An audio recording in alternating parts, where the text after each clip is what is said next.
Buenas tardes, ¿qué tal? Mi nombre es Mónica Alvarado, estudio en la Universidad UPC, la carrera de Contabilidad y Administración, y estoy realizando entrevistas para el curso de Emprendimiento de Negocios Sostenibles, Implementación.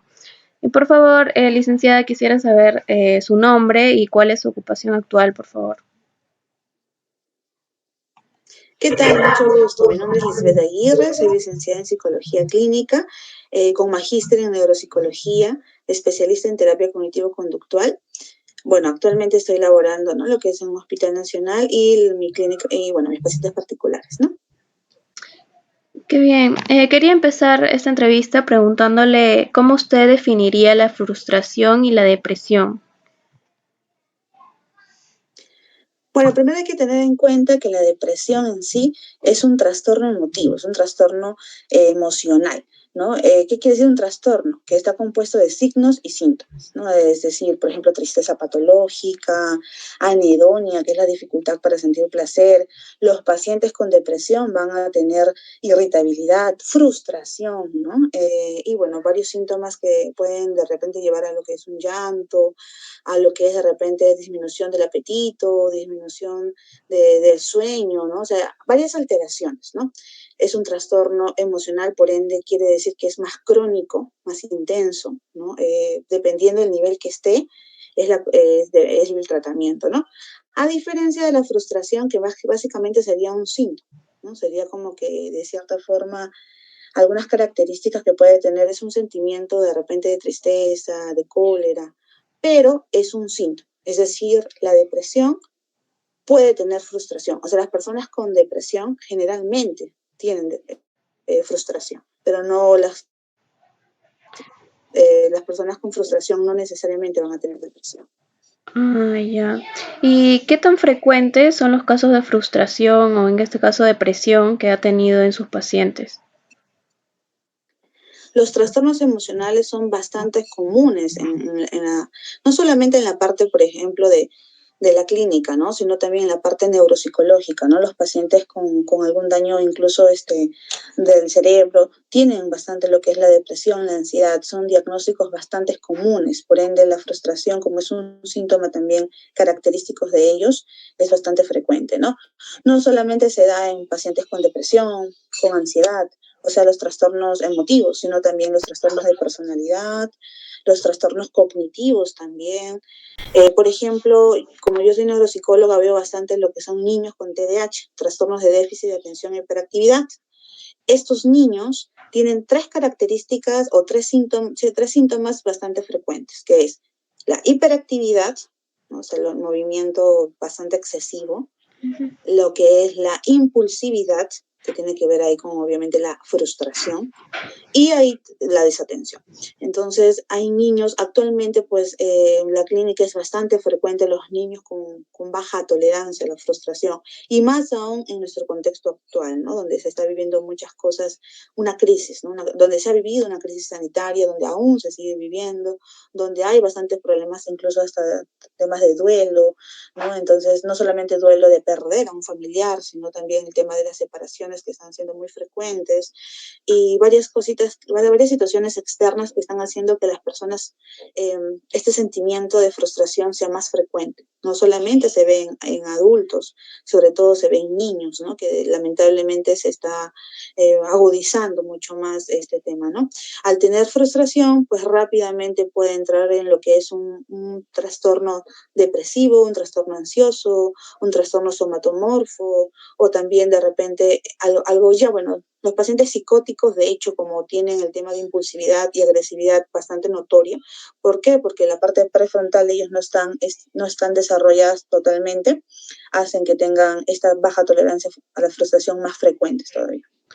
Claro, y bueno, ahora que me comenta que algunos de sus pacientes sienten frustración, en este caso los niños, ¿no? ¿Qué enfermedades puede traer entrar en una profunda frustración? Las enfermedades, por decirlo así, mejor dicho, los trastornos, ¿no? Emocionales más frecuentes es la depresión, la ansiedad. Eso es lo más frecuente, lo que se ve en la clínica, ¿no? Yo veo bastante lo que es ansiedad, depresión, con cualquier comorbilidad. No solamente en la parte de trastornos, ¿no? Emocionales, comportamentales o cognitivos, sino también en la parte de enfermedades crónicas, es decir, bueno, en el tema de hospital, es bien común que los pacientes sean referidos por medicina, cardiología, medicina interna, cardiología, neurología, las diferentes áreas. ¿Por qué? Porque van al médico, van incluso hasta emergencias pensando que tienen un síntoma pues físico, ¿no? Una causa biológica, y resulta que no es una causa biológica, es una causa emocional, una somatización, y de ahí pues es bien común, ¿no? Bien común, y es como que va subiendo, ¿no? O sea, cuando el paciente no sabe canalizar bien sus emociones, se frustran, a esa frustración hace que pueda llegar a una impulsividad. Y si esto no lo sabe manejar el paciente, se vuelve crónico. Al volverse crónico, al volverse fuerte, lo que pasa es que nosotros medimos en 3 tipos de mediciones, ¿no? La frecuencia, la duración y la intensidad. Si es muy frecuente esta frustración, si es muy intensa esta frustración, si es muy duradera esta frustración, lo que va a conllevar es un diagnóstico mucho más grave, ¿no? En este caso, como el que te mencionaba. Ahora, los que te mencionaba, que es más común, la depresión, la ansiedad, pero también hay casos que incluso pueden llegar a lo que es la violencia, ¿no? La violencia, en la cual ya tiene que ver con un trastorno incluso hasta de personalidad, incluso también decisiones, ¿no? Las adicciones, por ejemplo. Las adicciones también tienen que ver mucho con la parte de no controlar esos impulsos, no tener baja tolerancia a la frustración, ¿no? Y realmente la baja tolerancia a la frustración es muy, muy común, ¿no? Pero como síntoma, ¿no? Como síntoma. Recordamos que la baja tolerancia a la frustración no es una enfermedad como la depresión sí lo es, no es un trastorno en sí, Solo punto, es es un solamente un sentimiento. síntoma, pero obviamente, ajá, es un sentimiento. Claro. Cuando hablo de síntoma me refiero también a un Claro. sentimiento, ¿no? Un sentimiento es algo aislado. Ajá.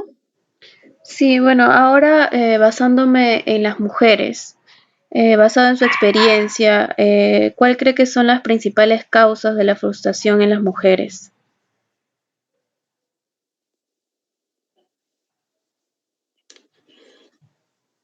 Muchísimas, pero podemos decir de repente en la actualidad, ¿no? Una de las cosas que nos frustran a las mujeres básicamente en la actualidad y en nuestro contexto es la violencia, ¿no? Comenzando desde el micromachismo, ¿qué es el micromachismo? Esa violencia invisible, ¿no?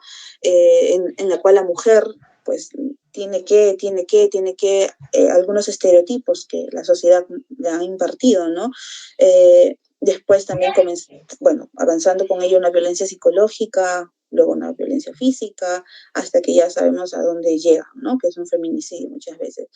Esta frustración es frecuente en casos mucho de violencia. Yo trabajé en un programa que se llama MAMIS, del Ministerio de Salud, en la cual se evidenciaba mucho esto, ¿no? La frustración de las mujeres que eran violentadas por sus parejas, no solamente violentadas por su pareja, sino por el núcleo familiar muchas veces, ¿no? Siempre las mujeres, no, siempre no, frecuentemente las mujeres son víctimas de mucha violencia, ¿no? No solamente desde la pareja, sino de la sociedad. Y entonces eso es algo que en la cual se puede agudizar más en la actualidad, ¿no? Fuera de otros factores, ¿no? Pero principalmente yo diría que es el tema de la familia, el tema del contexto que estamos viviendo. Claro, sí, justamente hablando del contexto actual, de la pandemia, ¿qué tan peligroso puede ser que una persona entre en frustración? Porque sabemos que como ha habido una cuarentena, hemos estado todos en casa, no se ha podido salir. Uh-huh.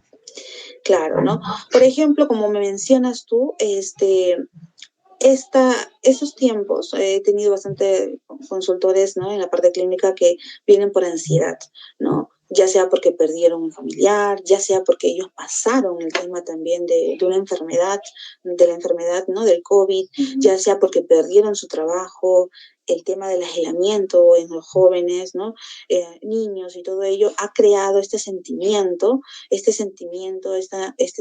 tristeza, este sentimiento de cólera, este sentimiento que no pueden, porque esa es la frustración, ¿no? Un sentimiento de tristeza, un sentimiento de cólera por no cumplir una necesidad o porque no se esté haciendo algo que él desea, ¿no? Esa dificultad. Entonces, se está dando bastante en la actualidad, eh, ello que de no poder ir a trabajar, de no poder ir a estudiar, de no poder relacionarse. Entonces, todo esto lo que te menciono genera en la persona ello, ¿no? Que, ¿A dónde podríamos llevar lo que se está llevando actualmente, que es una ansiedad? Y mientras más intenso sea la ansiedad, lamentablemente las conductas son más inadaptativas, ¿no? Las personas dejan su funcionabilidad, es decir, tenían buenas notas, bajan sus notas, estaban bien con sus parejas, tienen problemas en la relación de pareja, en la parte de salud física incluso, baja el sistema inmune, pueden llegar a ser agresivos, ¿no? Y muchos factores conductuales, más que todas las partes conductuales. Algunos sé también que han llegado al tema de adicciones, también sé que han llegado al tema de una depresión. Sabemos que una depresión, si mientras más intenso sea, puede llegar a la parte farmacológica, es decir, tendrían la necesidad de necesitar fármacos y bueno, sabemos que si no llevan un tratamiento adecuado puede llegar a lo que es lo peor, ¿no? Que es un suicidio. Claro. Y bueno, como para ya terminar con esta entrevista, usted como especialista, ¿qué es lo que le recomendaría a las personas que pueden llegar a padecer de estas frustraciones? Primero, saber que tenemos que todo problema, lo primero que tenemos que hacer es aceptar que tenemos un problema, ¿no? Para poder yo solucionar cualquier tipo de problema, primero tengo que aceptar que estoy teniendo un problema. Principalmente yo les recomiendo a los pacientes que expresen sus emociones, que sepan, ¿no? Que hay emociones agradables y emociones desagradables. Estas emociones desagradables como la cólera, la tristeza, es parte de, ¿no? Es parte de nuestra vida, no está mal sentirlas, entonces siempre les recomiendo que a expresar sus emociones. Si siento cólera, a veces la persona se siente mal porque está con cólera, se siente mal porque se siente triste, ¿no? O sea, se pone más mal por estar mal. Entonces lo que le digo es, vamos, siéntelo, o sea, si tienes ganas de llorar, llora, si tienes ganas de gritar, grita, pero claro, obviamente no a otro, ¿no? Sino a él o una almohada, ¿no? O sea, botar eso, ¿no? Porque es una emoción desagradable, no podemos decir aguántate, no llores, cálmate, no, o sea, que saque esto, ¿no? Si es posible el autocontrol ahí, ¿no? El tema que ellos expresen sus emociones, una vez que lo voten, lo expresen, que lo digan también, si es con otra persona el conflicto, pues que expresen sus emociones asertivamente, ¿no? No siendo obviamente ni pasivos ni agresivos, sino asertivamente. Una vez que ya expresan, aprenden a expresar, eso es lo primero, ¿no? Aprender a expresar nuestras emociones desagradables, entender que podemos tener estas emociones desagradables en la vida, no es nada malo sentirlos, está bien. A partir de ahí ya se trabaja lo que es en las técnicas de autocontrol, ¿no? El tema de la relajación diafragmática, que es la respiración profunda, se le da alternativas también como vamos a hacer la técnica de relajación imaginaria, la técnica de relajación muscular, ¿no? O sea, eso es un tratamiento, ¿no? Te le da varias técnicas de autocontrol, pero a nivel general se le dice también, pues se le da algunas recomendaciones, ¿no? Que traten de hacer actividades físicas, que traten de trabajar también de hacer las cosas placenteras, ¿no? ¿Para qué? Para que reduzcan los niveles de ansiedad, ¿no? Que no puedan de repente desbordar nuevamente, ¿no? Va a depender si unas recomendaciones generales es que siempre expresen sus emociones y que sepan que las emociones desagradables es parte de la vida. No decir, no, es totalmente mala, no, no quiero sentirlo. No, desde muy chiquitos la psicoeducación es muy importante. Yo a mis pequeños de 3 añitos, 4 añitos, cuando los he tenido, ¿no? Presencialmente, desde ahí yo le decía a los papitos que sus hijos también, así como aprenden el A, I, o U, así como aprenden el 1, 2, 3, que aprendan a identificar sus emociones. Tristeza, cólera, miedo, alegría, ¿no? Etcétera. ¿Para qué? Una vez que yo lo identifico, puedo hablar de ellas. Lo que no conozco no puedo hablar. Entonces, en familia debemos desde muy chiquititos aprender que hablar de sus emociones, decir me siento triste, mamá, por tal, tal, tal, no tiene nada de malo. Nunca decirle al hijo tampoco, pues no, los hombres nunca lloran, no, que esto, o que decirle, ay, estás llorando, eres débil, o cosas así. No, desde muy pequeñitos, si les enseñamos a los chiquitos que tienen que aprender a expresar sus emociones, créanme que el tema de la baja tolerancia a la frustración sería muy poco frecuente, ¿no? Actualmente las personas nos estamos frustrando muy seguido por esta falta de expresividad de nuestras emociones. Creo que ahí sería la clave, ¿no? El tema de expresar nuestras emociones, de aceptarlas y de saber que, pues bueno, vamos a tener esto, ¿no? Solamente de que cuando lo estamos teniendo, identificarlo, expresarlo, buscarle solución y de ahí no dejar que suba, ¿no? Claro. Y bueno, si ya vemos que esto sigue frecuente y vemos que ya está convirtiéndose en un problema, sí tendríamos que recurrir a la parte de un tratamiento, de una psicoterapia. Claro, sí, muy interesante lo que me dice, licenciada. Bueno, le agradezco mucho que haya aceptado esta entrevista. Ha sido un gusto, la verdad, poder conversar con usted. Muchas gracias. Listo, muchas gracias. Nos vemos, cuídense.